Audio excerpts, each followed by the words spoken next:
नमस्कार। एक बार फिर स्वागत है सभी प्रतियोगी छात्र छात्राओं का अपने यूट्यूब चैनल आई के हिंदी टारगेट में। साक्षात्कार इंटरव्यू हिंदी टीजीटी 2016। जी हाँ, आप लोग को मालूम है कि टीजीटी का इंटरव्यू चल रहा है। 23 यानी 10 से प्रारंभ हुआ है, जिसमें 23 से पुनः आपका प्रारंभ होगा और 23 से लेके 16 दिसंबर तक आपके इंटरव्यू चलेंगे। तो इसी बीच में जिन जिन का भी इंटरव्यू है वो लोग अपनी तैयारी पूरी कर चुके हैं, और जो कुछ कसर रह चुका है उसको आप समय है पूरी कर लीजिए। जिनका 23-24 का है वो तो लगभग पूरी तैयारी हो चुकी है, और जिनका अभी दिसंबर में लगा हुआ है तो अपनी तैयारी अभी जो बाकी उसको कर सकते हैं। तो इस चैनल के माध्यम से लगातार आप लोग को 10 प्रश्नों की श्रृंखला दिया जा रहा है। किसी कारण से 1-2 दिन आपको नहीं दे पाए, लेकिन लगातार आपको दिया जा रहा है, जिसमें 70 भाग आपको दे चुके हैं। आज भाग 71वां लेकर आए हैं। तो देखते हैं 10-70 भाग का हम प्रश्नों का जवाब बताएंगे, फिर 10 प्रश्नों की श्रृंखला आपको देंगे, जिसमें कमेंट बॉक्स में लिखकर आपको जवाब देना होगा।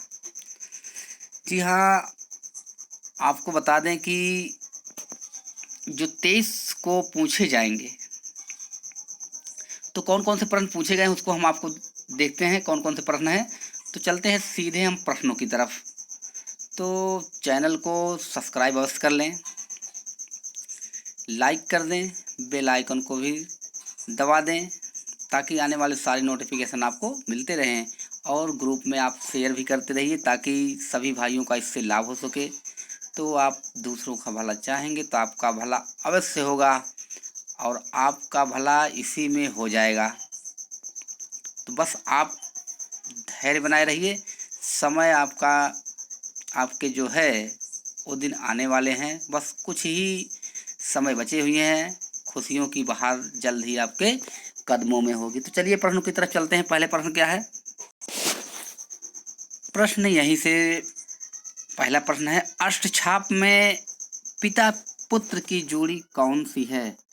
तो अष्टछाप में पिता पुत्र की जोड़ी कौन कौन सी है? तो वल्लभाचार्य के जो शिष्य हैं कुंभन दास, और एक शिष्य हैं विट्ठल नाथ के चतुर्भुज दास।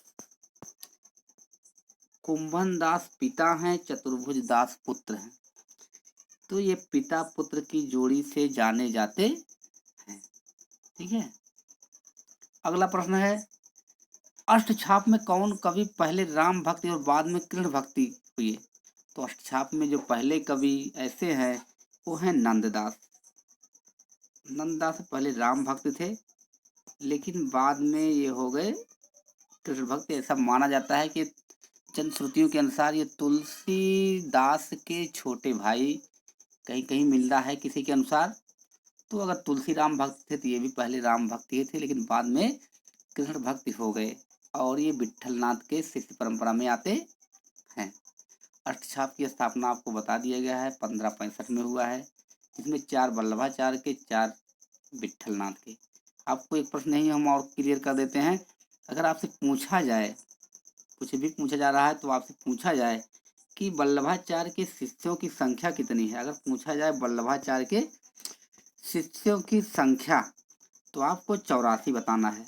ये बात आप ध्यान रख लीजिए, वल्लभाचार्य की शिष्यों की संख्या 84 है। और अगर आपसे पूछा जाए वल्लभाचार्य के शिष्य, मतलब अष्टछाप में वल्लभाचार्य के शिष्यों की संख्या, तो आप 4 बताएंगे। दोनों बातें आपको ध्यान में रखना है। मेरे समझ से आप लोग को समझ में आ गया होगा। इसी तरह से विट्ठल नाथ के शिष्यों की संख्या 252 है। अगर अष्टछाप में पूछा जाता है कितने शिष्य हैं, तो 4। ठीक है। तो ये आपको थोड़ा धैर्य से आपको बताना है, जल्दबाजी बिल्कुल नहीं। जल्दबाजी करेंगे तो आप बाजी हार जाएंगे।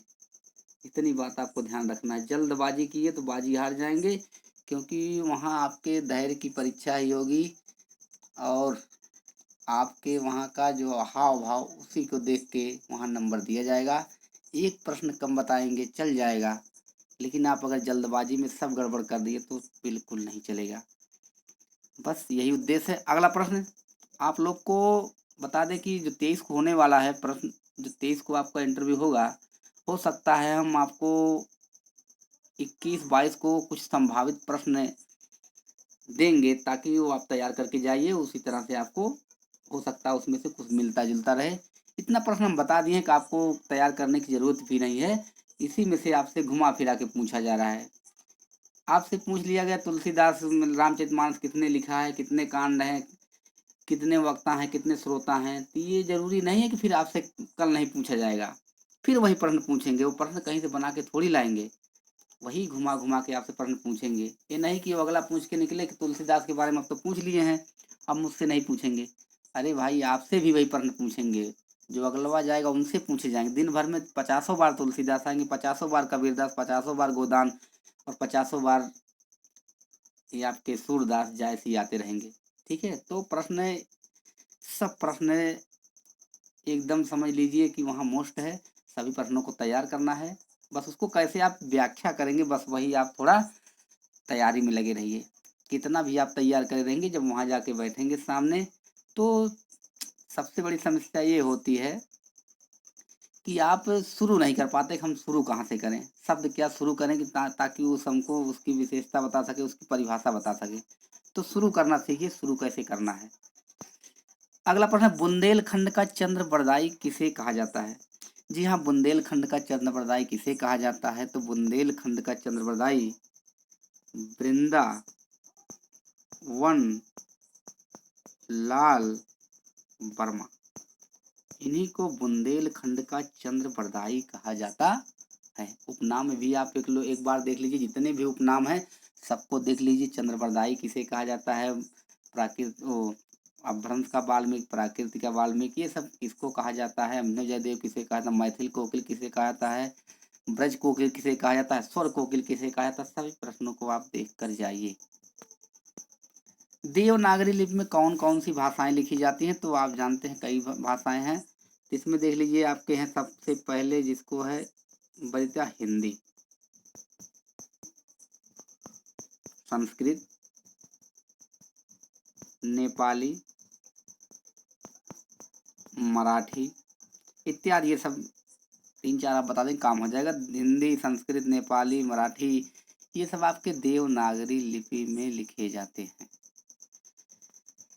चलते हैं 5वें प्रश्न पर। मिस्र बंधुओं के अनुसार काल विभाजन बताइए। तो प्रश्न इतना हार्ड नहीं पूछेंगे, लेकिन हम प्रश्नों को रख दिए हैं तो हो सकता है, क्योंकि जब 33 संचारी भाव पूछ सकते हैं। कुछ लोग अच्छा कह रहे हैं कि ये प्रश्न आप अपने मन से कुछ बना के इसमें भेज देते हैं, प्रश्न नहीं पूछा गया है। तो एक बात से आपको स्पष्ट कर दें कि आप वहाँ जो इंटरव्यू चल रहा है, आप ज़्यादा से ज़्यादा 10-5 लोग से पूछते हैं। दिन भर में 200 लोग को बुलाया जाता है, ये आप मत भूलिए। 200 लोगों से अगर प्रश्न हम इसमें कलेक्ट कर देंगे तो हमें लग रहा है कम से कम 2 घंटे का वीडियो बनेगा, तब भी पूरा नहीं होगा। तो ये आप अपने मन से भ्रम निकाल दीजिए कि अपने मन से प्रश्न बनाते हैं।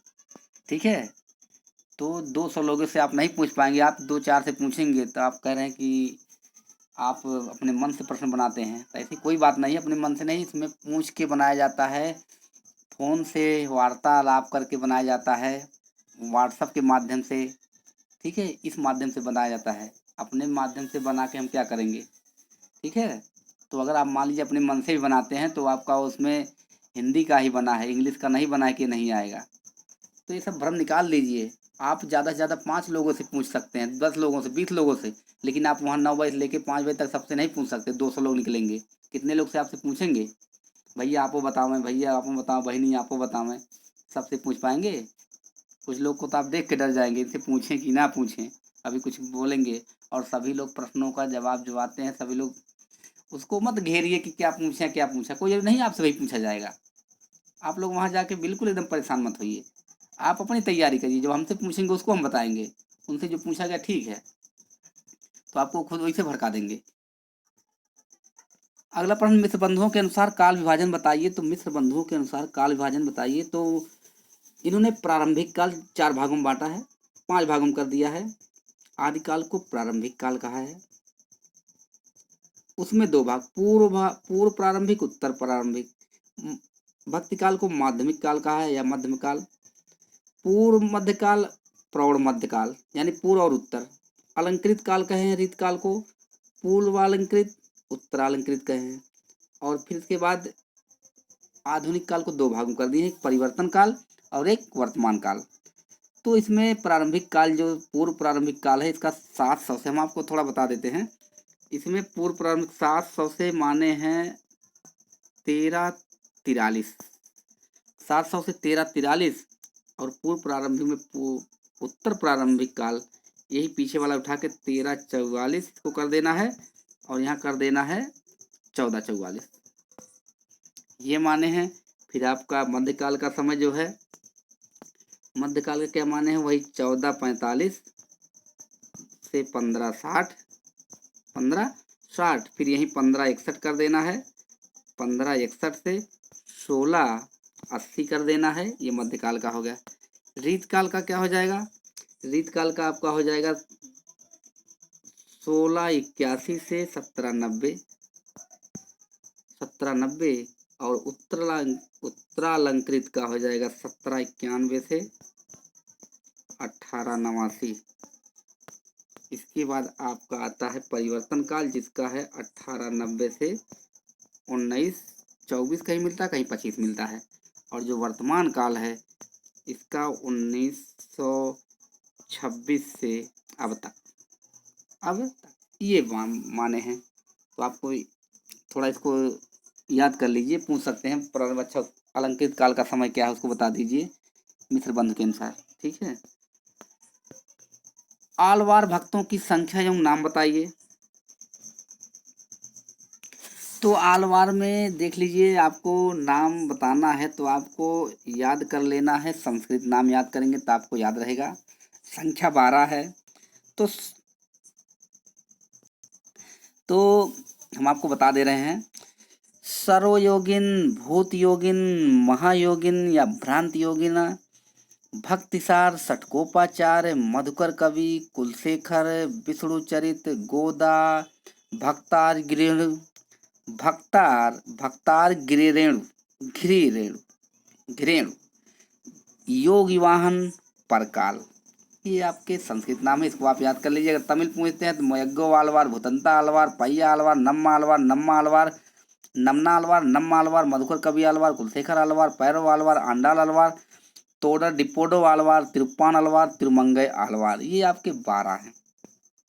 वैसे पूछा नहीं जाएगा लेकिन थोड़ा आप इसको प्रयास करके 2-4 जरूर याद कर लीजिए। 12 अगर नहीं याद होता है 2-4 प्रयास करके याद कर लीजिए। वो इंटरव्यू है, साक्षात्कार है, पूछ ही लिए तो क्या करोगे आप, कहोगे हम नहीं याद करके आए हैं, हम नहीं बताएंगे इसको, कि हमसे मत पूछो, तमिल वमिल नहीं आता, ऐसी कोई बात नहीं, आपसे पूछ सकते हैं। चलिए, भरत मुनि ने नाट्य शास्त्र में वीर रस के कितने भेद माने हैं, तो भरतनाथ ने 3 माने हैं, जबकि आप जानते हैं वीर रस के 4 भेद हैं, 3 माने हैं। किसको निकाल दिए हैं, दयावीर को, दयावीर को निकाल दिए हैं, बाकी आपको बताने की जरूरत नहीं। 3 बचा है, युद्धवीर, दानवीर और एक वीर और है धर्मवीर, यानी युद्धवीर, धर्मवीर, दानवीर, 3 माने हैं, दयावीर को नहीं माने हैं। तो भरत मुनि ने नाट्य शास्त्र में रस की 3 भेद माने हैं। रोला छंद का कोई उदाहरण सुनाइए, तो ये आपकी जिम्मेवारी है, आपकी जिम्मेदारी है। रोला छंद का अगर पूछते हैं कोई सुना लीजिए, गीतिका, हरगीतिका, चौपाई, दोहा, सोरठा, वरवय, ये सब आपको तैयार कर लेना है। अगले प्रश्न पर चलते हैं। कृष्ण भक्त कवियों के लिए उपजीव्य सामग्री कहाँ से प्राप्त हुई। कृष्ण भक्त कवियों के लिए उपजीव्य सामग्री कहाँ से प्राप्त हुई, तो ये लोग की सामग्री प्राप्त हुई है श्रीमद् भागवत पुराण से। श्रीमद् भागवत पुराण से ये सबकी उपजीव्य प्राप्त हुआ है। महाभारत के किस पर्व में राम कथा का वर्णन है, ये अच्छा प्रश्न है। महाभारत के किस पर्व में राम कथा का वर्णन है, तो आरण्यक पर्व या आरण्य पर्व में। आरण्यक पर्व या आरण्य पर्व में? आरण्य पर्व में राम कथा का वर्णन मिलता है। तो 10 प्रश्न तो आपके हो गए। अब चलते हैं हम सीधे 10 सवाल, कमेंट बॉक्स में लिख कर देना है जवाब। तो आपके सामने आज का सवाल प्रस्तुत हो रहा है। पहला प्रश्न है, किस संप्रदाय के लोग राधा के स्वकीय रूप को स्वीकार किया है या स्वीकार करते हैं? किस संप्रदाय के लोग? किस संप्रदाय में है आप जान रहे हैं, जो है आपके अनुसार 4-5 संप्रदाय हैं, 5 संप्रदाय हैं, उसमें किस संप्रदाय के लोग राधा के स्वकीय रूप को स्वीकार किया है? राधा वल्लभ संप्रदाय के भक्त कवियों के नाम बताइए। जी हाँ, राधा वल्लभ संप्रदाय कौन कौन कवि हैं उसको नाम बताना है। 2-3 कवि याद कर लेना है। राधा वल्लभ के निम्बार्क संप्रदाय के, सखी संप्रदाय के, चैतन्य क्या नाम है, गौड़ी संप्रदाय के, और एक वल्लभ संप्रदाय के। सभी के 1-2 कवि याद कर लीजिए, कौन कौन किस संप्रदाय के कवि हैं। ये आपका उत्तरदायित्व बनता है, आप सभी प्रश्नों को तैयार करते रहिएगा। वृंदावन में मीरा की भेंट किस कृष्ण भक्त से हुई? जी हाँ, वृंदावन में जब मीराबाई गई तो उसमें किस कृष्ण भक्त कवि से उनकी भेंट हुई थी, मुलाकात हुई थी? राम के बाल रूप की झांकी किस ग्रंथ में सर्वाधिक दिखाई पड़ती है? कम नहीं, सर्वाधिक दिखाई पड़ती है। रामचरितमानस का महत्व आज किस कारण से है? प्रश्न देखो ऐसे ही पूछा जाएगा। रामचरितमानस का महत्व आज किस कारण से है? गुरुमुखी लिपि में रामायण की रचना किस कवि ने की? प्रश्न अंदर से है, अगर ऊपर से हम प्रश्न बनाते हैं तो आप लोग कहते हैं ये सब प्रश्न फालतू बना रहे हैं, ये सब तो आता है हमें, और अंदर से बना देते हैं तब फिर कहते हैं ये प्रश्न इतने अंदर से बनाए हैं, पूछा ही नहीं जाता। तो 2 प्रकार के हैं, अगर कोई उसी तरह है, ज़्यादा अमीर हो जाओ तब भी और गरीब रहो तब भी वही हिसाब किताब है। तो गुरुमुखी लिपि में रामायण की रचना किस कवि ने लिखी है आपको बताना है। तो बहुत अंदर से नहीं है, अगर आप हिंदी टीजीटी पीजीटी की तैयारी में हैं तो ये प्रश्न ऊपर से है, इंटरव्यू के प्रश्न हैं, हम आपको बता दे रहे हैं। निराला जी की व्यंग्यपरक और प्रगतिवादी कविता बताइए। व्यंग्यपरक और प्रगतिवादी कविता बताइए। कामायनी के किस सर्ग में देवासुर संग्राम का वर्णन है? प्रश्न इतने हैं, कई अरब प्रश्न है, वो कुछ भी एक उठा लेंगे। चलिए, आपको किसी भी हालत में वो आपको अंत में गिराने की कोशिश, यानी आपको हराने की पूरी कोशिश करेंगे। जब आप बताते जाएंगे, आपको बताते जाएंगे, वो आपको अंत में लाके पटखनी जरूर देंगे। तो आप अगर ज़्यादा तैयारी किए हैं तो अच्छी बात है, ये नहीं कि जैसे पहुँचे तैसे आप पटखनी खा गए तुरंत, तो ये प्रश्न में आपको गिरा दिए, तो समझ जाएंगे कि इनके पास दम नहीं है। अगर आप कुछ देर चलते हैं, सभी मीराबाई की तरह सभी शास्त्रार्थ होता रहेगा और आप जवाब देते रहिएगा, तो समझ लीजिए तब वो जानेंगे हाँ ये इंटरव्यू में अच्छा लड़का है। हिंदी में स्वरों की संख्या कितनी है? प्रश्न इसको ध्यान से आपको बताना है, ध्यान से अगर नहीं बताएंगे तो आपका प्रश्न गलत हो जाएगा, पहले हम बता दे रहे हैं। आखिरी प्रश्न आज का, प्रतिभा को शक्ति किसने कहा? जी हाँ, प्रतिभा को शक्ति किसने माना है? जो आपका प्रतिभा है उसको शक्ति किसने माना है? ये आपके हो गए आज के 10 प्रश्न है। अब आपको देना है कमेंट बॉक्स में लिखकर जवाब। तो आज के लिए इतना ही, फिर मिलते हैं अगले वीडियो में, तब तक के लिए धन्यवाद।